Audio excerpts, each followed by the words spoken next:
एक तरफ तो एक्साइटमेंट है, एक न्यू लाइफ आपकी फैमिली में आ रही है, एक न्यू मेंबर आपकी फैमिली में ऐड हो रहा है जिसको आप सब लुक फॉरवर्ड टू कर रहे हो। दूसरी तरफ एंग्जाइटी है चाइल्ड बर्थ की, क्योंकि लेबर और चाइल्ड बर्थ एक ऐसा इवेंट है ना जिसको लेके मदर्स के मन में बहुत ज़्यादा एंग्जाइटी होती है। मैं इसका ब्लेम हिंदी सिनेमा पे डालती हूँ, क्योंकि उन्होंने मूवीज़ में वो चाइल्ड बर्थ को इतना डरावने तरीके से प्रेजेंट करते हैं कि वो मदर्स के मन में वो फियर ना चाइल्डहुड से ही बैठ जाता है। 8 मंथ्स हाफ हो जाए, 9वां महीने के नियर आपको उस जगह पे होना चाहिए जहाँ पे आपने अपना चाइल्ड बर्थ प्रिपेयर अरेंज करना है। नमस्कार, सेहतनामा देख रहे सभी दर्शकों का स्वागत। सबसे पहले गुजारिश, सेहतनामा को सब्सक्राइब जरूर करिए। इससे पहले के 8 एपिसोड में हमने विस्तार से गर्भावस्था के 8 महीने के बारे में बात की और अब गर्भवती महिला जब 9वें महीने में प्रवेश करती है, 9वां महीना बेहद अहम है क्योंकि ये डिलीवरी का टाइम होता है, बच्चे को पैदा करने का टाइम होता है।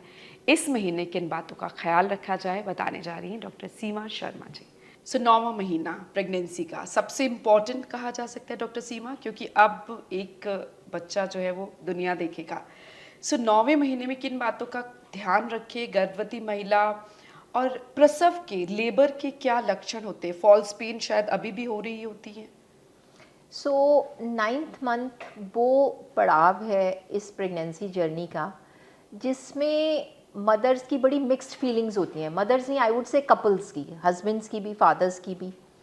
एक तरफ तो एक्साइटमेंट है, एक न्यू लाइफ आपकी फैमिली में आ रही है, एक न्यू मेंबर आपकी फैमिली में ऐड हो रहा है जिसको आप सब लुक फॉरवर्ड टू कर रहे हो। दूसरी तरफ एंग्जाइटी है चाइल्ड बर्थ की, क्योंकि लेबर और चाइल्ड बर्थ एक ऐसा इवेंट है ना जिसको लेके मदर्स के मन में बहुत ज़्यादा एंग्जाइटी होती है। स्पेशली मैं इसका ब्लेम हिंदी सिनेमा पे डालती हूँ, क्योंकि उन्होंने मूवीज़ में वो चाइल्ड बर्थ को इतना डरावने तरीके से प्रेजेंट करते हैं कि वो मदर्स के मन में वो फियर ना चाइल्डहुड से ही बैठ जाता है कि डिलीवरी होगी, मतलब पता नहीं क्या इवेंट होने वाला है, पता नहीं कितना दर्द होना है। और मतलब ओपीडी में मैं शेयर करना चाहती हूँ एक एक्सपीरियंस कि पेशेंट्स आते होंगे, मैम हमें इतना डर लग रहा है, अब हमें जब भी हम सोते हैं हमें सपने में आप दिखाई देते हो कि हमारी डिलीवरी हो रही है और आप वहाँ पे खड़े हुए हो और है ना हमारा बुरा हाल है। सो मैं हमेशा ये कहती हूँ कि देखिए ये हमारी अपनी परसेप्शन है। We should all look forward to child birth as a very positive experience, क्योंकि ये आपकी लाइफ का एक तरह से टर्निंग पॉइंट है। अगर आप अपने आप को मेंटली और फिजिकली अपनी चाइल्ड बर्थ क्लासेस के थ्रू प्रिपेयर करते हैं, तो वो चाइल्ड बर्थ जब हम लोग विटनेस करते हैं और जब हम कंडक्ट करते हैं तो कई बार हम देखते हैं कि जो कपल्स अच्छे से प्रिपेयर्ड हैं वो उस मोमेंट को बहुत इंजॉय करते हैं, and it is a memorable event for them when they see their new life coming into the world. So इससे डरने की कोई ज़रूरत नहीं है, हमें सिर्फ अपनी प्रिपरेशन अच्छी करनी है। जैसे नीट का एग्ज़ाम है, अगर आप अच्छे से प्रिपेयर्ड हो फिर आप डरते नहीं हो। Same is for child birth. आज के टाइम पे जो हमारे यंगस्टर्स हैं, जो मदर फादर सब बनते हैं, वो सब कुछ ओवरथिंक करके पहले प्रिपेयर करना चाहते हैं अपने आप को, तो प्रिपेयर करिए। आपके पास आजकल चाइल्ड बर्थ एजुकेटर्स अवेलेबल हैं, ऑनलाइन इतनी क्लासेस अवेलेबल हैं, सो दैट अगर आपको नॉलेज होगी तो आप नहीं डरोगे। एक तो चीज, एक नॉर्मल डिलीवरी का डर कैसे भगाएं, इस पर हमने एक वीडियो भी बनाई है। हाँ, right. वो वीडियो भी आप देख सकते हैं, वो बिल्कुल, बहुत बिल्कुल। आपके लिए मददगार साबित होगी। उसका डिस्क्रिप्शन में लिंक दिया। हाँ, करेक्ट। तो हमने नॉर्मल डिलीवरी की पेन के डर को कैसे भगाना है वो डिस्कस किया था। So now let's talk about कि 9th मंथ में मदर के अंदर क्या क्या चेंजेस आती हैं। हमने डिस्कस किया कि इमोशनल लेवल पे वो एंग्शियस भी है, वो हैप्पी भी है कि हाँ भाई मेरी लाइफ में कोई आने वाला है। सो फादर के एंड से मैं थोड़ा सा डिस्कस करना चाहूँगी कि जो हस्बैंड्स हैं ना, उनको भी 9th मंथ में अपने आप को प्रिपेयर करना पड़ता है। आज के टाइम पे उनको फाइनेंशियली भी प्रिपेयर करना पड़ता है कि अब ये खर्चा उन्होंने हॉस्पिटल के एक्सपेंसेस बेयर करने हैं, और उनको कि कौन से हॉस्पिटल में डिलीवरी होनी है, कैसे मदर को ट्रांसपोर्ट करना है, मिडल ऑफ द नाइट अगर हो जाएगा तो कैसे आएंगे, अगर ऑफिस गए हुए हैं और तब लेबर पेन हो गई। सो ये सारी प्रिपरेशन जो समझदार कपल्स हैं वो पहले से ही करके रखते हैं ताकि कोई भी ऐसे एक्सीडेंटल प्रॉब्लम ना आ कई बार जाए। मायके में जाती हैं महिलाएं, तो वो 8वें महीने की शुरुआत में ही चली जाए मोस्टली। और हम कहते हैं कि एटलीस्ट 8 मंथ्स हाफ हो जाए, 9वां महीने के नियर आपको उस जगह पे होना चाहिए जहाँ पे आपने अपना चाइल्ड बर्थ प्रिपेयर अरेंज करना है, चाहे वो ससुराल हो चाहे वो मायका हो।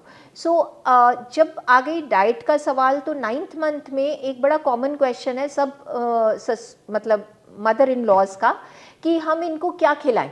क्या हम इनको दूध में घी डाल के देना शुरू कर दें, या हम इनको पंजीरी बना के देना शुरू कर दें? तो उसका आंसर ये है कि देखिए इस स्टेज पे मदर को एक्स्ट्रा डाइट तो चाहिए, पर घी बहुत ज़्यादा बेनिफिट नहीं करता है, हमें उन्हें प्रोटीन इंटेक अच्छी देनी है। दूध में घी पिलाने से मदर का वेट गेन बहुत सारा हो जाता है पर बच्चे को बेनिफिट कम होता है। नॉर्मल डिलीवरी होती है या नहीं उससे? नॉर्मल डिलीवरी उससे नहीं होती है, उससे कोई नॉर्मल डिलीवरी का रोल नहीं है। नॉर्मल डिलीवरी आप एक्सरसाइज करके अपने बॉडी को प्रिपेयर करते हैं उससे होती है। प्लस पुराने ज़माने में मुझे लगता है कि गर्ल्स की डाइट इतनी अच्छी होती नहीं थी, तो उनकी सारी जो पैम्परिंग और सेवा है वो 9वें महीने में घी पिला पिला के ही होती थी। अदरवाइज इसका कोई फ़ायदा नहीं है, डिलीवरी में कोई फ़ायदा नहीं है। स्पेशली जो डायबिटिक मदर्स हैं, उनका बीपी हाई है, उनको घी पिलाने से तो उनकी शुगर भी बढ़ जाएगी और ब्लड प्रेशर भी बढ़ जाएगा, तो उसका कोई एडवांटेज नहीं है।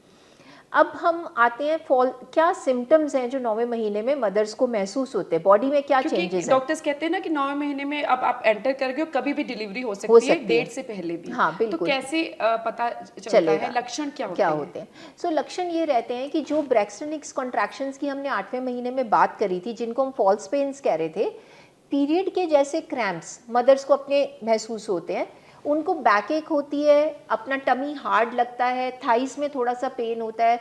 तो ये जो डिस्कम्फर्ट है ये उनको रेगुलर इंटरवल्स पे महसूस होने लगता है। बेबी क्योंकि उसका हेड डाउन हो तो हेड फिक्स हो जाता है, बेबी का हेड ड्रॉप हो जाता है, तो उनको ऐसा लगता है पेट ऊपर से खाली हो गया और बच्चा नीचे खिसक गया है, तो वो निशानी है कि हाँ हम लेबर में जा रहे हैं। इसी तरह से विजाइनल डिस्चार्ज, कई बार थोड़ा सा ज़्यादा जेली जैसा डिस्चार्ज शुरू हो जाता है, वो भी प्री लेबर की निशानी है। या फिर अगर आपका वाटर बैग ब्रेक हो गया, आपको गश ऑफ वाटर आ रहा है विजाइना से, वो भी लेबर का एक साइन है। सिमिलरली मदर्स को खुद ही कई बार उनको थोड़ा सा लूज मोशन की फीलिंग भी आने लग जाती है और उनको लगता है कि अब हम उतना एनर्जेटिक फील नहीं कर रहे हैं, हम अपने बॉडी में चेंजेस महसूस कर रहे हैं। तो अक्सर महिलाएं खुद से महसूस कर पाती हैं कि हम लेबर में जा रहे हैं। सो ये साइंस हैं सारे लेबर के। और लेबर के अगेन 9th मंथ में मूवमेंट्स बहुत इंपॉर्टेंट हैं, जो मैं बार बार सबको बताना चाहती हूँ कि 10 से 12 मूवमेंट्स मदर्स ने ज़रूर काउंट करनी है। अगर बच्चा तो एक जगह फिक्स हो गया हेड, उसके बाद भी मूवमेंट कैसे होती है? देखिए, अब बच्चा समर सॉल्ट नहीं करता, उल्टबाजी नहीं लेता, लेकिन आर्म्स और लेग्स तो हिलाता है। सो किक्स आप फील करते हैं, ये वो स्टेज है जहां आपको किक्स फील होती है, बट बेबी पूरा हलचल नहीं कर रहा। तो बहुत बार मदर्स कहेंगे मैम अब हमारा बच्चा कम हिल रहा है। सो वो कम हिलने का मतलब यही है कि हेड फिक्स हो गया, बेबी बड़ा हो गया, अब 2.5, 3, 3.5 किलो का बच्चा हो जाता है जब 9 महीने पूरे होने वाले होते हैं। तो वो बेबी पूरा घूम नहीं सकता है वूम के अंदर, पर अपनी किक्स करता रहता है, अपनी स्पाइन सीधी करता है, तो थोड़ा एक्सटेंशन जैबिंग करता रहता है। सो वो सारी हलचल तो मदर्स को महसूस होती है। अगर कभी लगे कि बच्चा बहुत सुस्त है, बिल्कुल नहीं हिला है, तो डेफिनेटली हमने हॉस्पिटल जाके दिखाना है। और यहाँ बहुत इंपॉर्टेंट रोल है एक्सरसाइज का, कि मदर्स को अपनी पेल्विक एक्सरसाइजेस करनी है, स्क्वाट्स करने हैं। पहले ज़माने में कहते थे पोचे लगाएं मदर्स, तो वो वही था कि अगर आप स्क्वाट पोजीशन में बैठते हैं तो बेबी का हेड नीचे खिसकता है। पर एकदम से नहीं करना, ये आपको करते स्लोली ग्रेजुअली करना है, शुरू से करेंगे तभी कर पाएंगे। हाँ, एंड पे जाके तो आप नहीं कर पाओगे। हो सकता है आपकी बॉडी में कुछ कॉम्प्लिकेशंस हो तो आप नहीं शुरू तो कर सकते। इसलिए, और यहाँ पे हस्बैंड्स का रोल बहुत इंपॉर्टेंट है। हम एनकरेज करते हैं कि ड्यूरिंग नॉर्मल लेबर जहाँ पे अलाउड हो, हस्बैंड्स को ज़रूर अपनी वाइफ्स को अकम्पनी करना चाहिए, क्योंकि उस डिलीवरी के प्रोसेस में अगर वो उनको पेपअप करते रहेंगे, उनको मॉरल बूस्ट करते रहेंगे, तो वो उस पेन को बहुत अच्छे से बेयर कर पाएंगे। बशर्ते वो बेहोश ना हो जाए। हाँ बिल्कुल, क्योंकि ऐसा भी सुना बेहोश हो जाते हैं। हस्बैंड्स वो ले नहीं पाते, बट जो husbands child birth classes attend करते हैं, पूरे इन्वॉल्व होते हैं, तो वो अपनी वाइफ्स को लेबर में बहुत अच्छा सपोर्ट कर पाते हैं। तो उस दर्द को कैसे हैंडल किया जाए जो होने वाला और जिसका डर महिला के मन में है? देखिए, आजकल वो दर्द को हैंडल करने में हम डॉक्टर्स पेशेंट्स की बहुत हेल्प करते हैं। सो आपने सुना होगा पेनलेस डिलीवरी के बारे में। तो पेनलेस डिलीवरी क्या है? पेनलेस डिलीवरी का मतलब ज़ीरो पेन नहीं है, उसका मतलब लेस पेन है।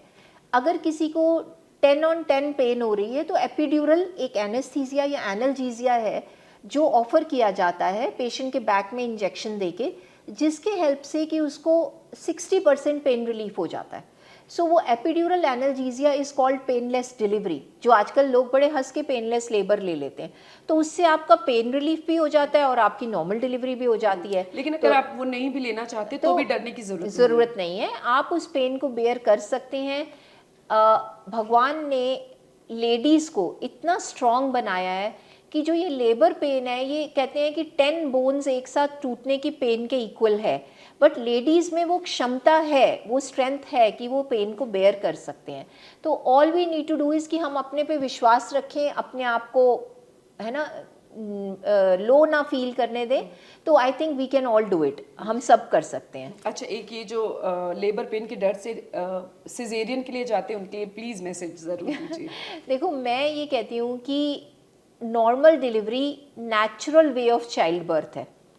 कुछ कुछ कंडीशंस हैं जहां हमें सिजेरियन करना पड़ता है। अगर आपका बेबी 4-4.5 किलो जितना हैवी है, या आपका बेबी ब्रीच पोजीशन में है, या आपका पहले सिजेरियन हुआ है, या बच्चे ने अंदर पॉटी कर दी है, या किसी रीज़न से बच्चा इतना कमज़ोर है कि बर्दाश्त नहीं कर पाएगा, तो हमें सिजेरियन सेफ डिलीवरी के लिए करना पड़ता है। बट अगर ऐसा कोई कॉम्प्लिकेशन नहीं है, तो जस्ट एक पेन के फियर से सिजेरियन, जो कि एक मेजर ऑपरेशन है, उसको चूज़ करना समझदारी बिल्कुल नहीं है। क्योंकि ये शॉर्टकट लगता है सुनने में कि हाँ ऑपरेशन हुआ और बेबी मिल गया, लेकिन लॉन्ग टर्म उसके बहुत सारे कॉम्प्लिकेशंस हैं। ब्लीडिंग हो सकती है, इन्फेक्शन हो सकती है, नेक्स्ट प्रेगनेंसी में आपको प्रॉब्लम आ सकती है। तो सिजेरियन बाय चॉइस नहीं चूज़ करना चाहिए, हमें नेचुरल चाइल्ड बर्थ चूज़ करना चाहिए, जो कि वेजाइनल डिलीवरी है। सो मेरा तो कैरी होम मैसेज यही है सारे अपने व्यूअर्स को, कि अगर हम प्रेगनेंसी को एक नेचुरल वे में एक्सेप्ट करते हैं, अपना लाइफस्टाइल हेल्दी रखते हैं, mothers happy state of mind रखती हैं, तो चाइल्ड बर्थ अपने आप में एक बड़ा ब्यूटीफुल एक्सपीरियंस है। And we can all have a very healthy and a happy pregnancy. कोई अलार्मिंग साइन 9th मंथ के? Quickly. 9th मंथ के बस वही है कि अगर आपका हेडेक हो रहा है, आपको चक्कर आ रहा है, आपको बीपी हाई हो रहा है ना, या बेबी की मूवमेंट नहीं हो रही, या कोई अनड्यू सडन पेन हो रही है, तो ये अलार्मिंग या साइंस watery है। आपको discharge. वाटरी डिस्चार्ज है, तो आपको डॉक्टर के पास जाना है। और जाने से पहले डिलीवरी के लिए एक महिला, उससे पहले कुछ खास बैग भी?